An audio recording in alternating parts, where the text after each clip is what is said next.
Food Truck Thursday. Speaking of surviving, we got some food to survive on. This week's truck is owned by a chef with national recognition. And his menu offers a variety of options. Just the presentation alone, you can tell something special. Storm Team meteorologist Michael Haynes is live in the CBS 42 outdoor studio this morning with the Hush Truck. Hey, Michael. That's right, Ani. The Hush Truck here outside the studio with the three-time Chop champion.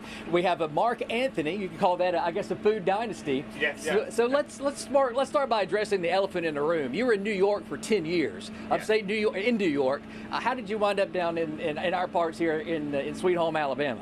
It's Birmingham. Birmingham is a great opportunity. The food scene is great. You know, Michelin just came down here.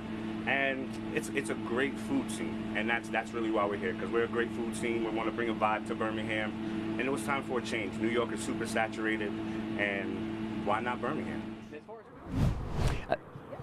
Yeah, Ani, running a little bit cool, but at least we're dry. At 5 o'clock tomorrow evening, we're in the 60s, then dropping down through the 50s throughout the Monster Truck Jam. So a little breezy as well, but at least you don't have to worry about any type of rainfall. And of course, a whole lot of dirt here on the tracks, and we have a few of the trucks right behind me. Just to give you kind of an idea of the size of these, the tires just a little bit shorter than I am. So my head coming just about the top of the tire. That's about where my neck level is. So these are some very, very big vehicles, and they'll be fired up. And by the way, the tickets are going quickly. So if you want a ticket here, get it at Ticketmaster.com or the box office. And this place is going to be decked out tomorrow evening. And if you look just beyond over here, we have the Bailey Circuit, and that's inspired by my new little friend, by Bailey. So she inspired that truck right behind us, and she's ready to go this morning. She's had all her shots too, by the way. So she's happy, ready to go for Monster Jam, and we'll have an interview coming up in the next half hour and give you more on what's happening here at Protective Stadium here this weekend. Ani, David. Thank you, Kristen. We begin with breaking news. Birmingham fire crews investigating an early morning house fire. This happened this morning on Avenue K in West Birmingham. That's what the scene looked like there. That's video from the scene. Birmingham Fire telling us 3 people were taken to the hospital, 2 adults and 1 teenager, and all 3 in critical condition. A heartbreaking scene this morning as many gathered outside of this home in Birmingham, where the Jefferson County Coroner's Office says a fire killed Edward Hicks III, his wife Farentina, and their daughter Layla. When you have a student like Layla who just brings joy, and I was just telling somebody, I can look at Layla and it's not that I make her smile, she makes me smile.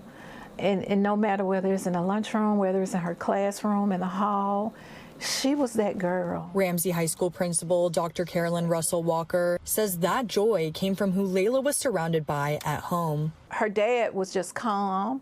He was that dad.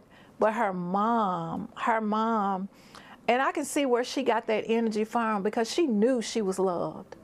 She knew she was loved. Her mom had her back on whatever it was. And with just weeks until graduation, the loss of Layla is something they're trying to process. It's heavy for Ramsey.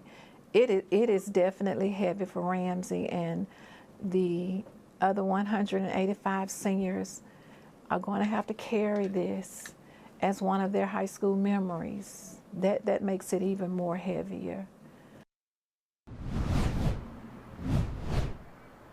And those who are friends with Layla tell us they are planning a balloon release in her honor. We will share more details when they become available. Reporting live in Birmingham, Charlize Ramos, CBS 42 News.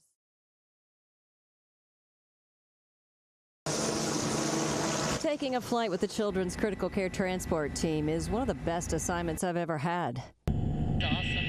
Yeah, it's pretty cool. It's a cool gig, I'm not gonna lie. You got a cool gig. Yeah. That's flight nurse Myra Waddell. She's been a part of this team at Children's since 1999, logging close to 5,000 patient transports. So we see everything from a patient going from one ER to another ER to an ICU patient that we take all of our specialty equipment to and use all of it on that one patient. And our patient size range can go anywhere from newborn neonates and premature neonates to teenagers bigger than me. CareFlight has room in the back for 3 team members and the patient. The team transports almost 1,000 children a year, either in this helicopter, one of their specialized ambulances, or by plane. Myra is a calming force in each child's medical storm, working to help save lives and soothe nerves. That's one of the cool perks of the job is you get these kids that they're awake and they've never flown before and they're real nervous. And then once we start flying, their eyes light up and they can smile. It's pretty bad. She understands what they're going through because she was once that nervous patient at a medical helicopter when she was just 10 years old. So I had a farming accident and I had my left arm traumatically amputated in that accident, and I flew with Lifesaver from Coleman Hospital to UAB in 1987, and they were able to reattach my arm and just kind of progressed from there. Tell me about your helmet. So my friends have called me Nemo since the movie came out, and I have a lucky fin. So I put Nemo stickers on my helmet just to make it fun for the kids. And Starts the conversation, too. Starts the conversation if it's needed. A conversation that can calm nerves thousands of feet in the air for not only the young patients, but also their parents, who must hand them off to the flight team. Parents get nervous when you're taking their kid without them, and I don't always tell them that I know exactly how their kid feels, but you know, if the situation requires it, I don't mind sharing my story, and I'll tell them, you know, I was that scared kid that was there, and I promise you they will always be able to see me, and I'll hold their hand if they want.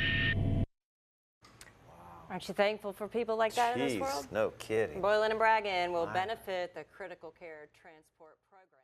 Volunteers are serving up more than 300 hot Christmas meals that will be delivered to seniors.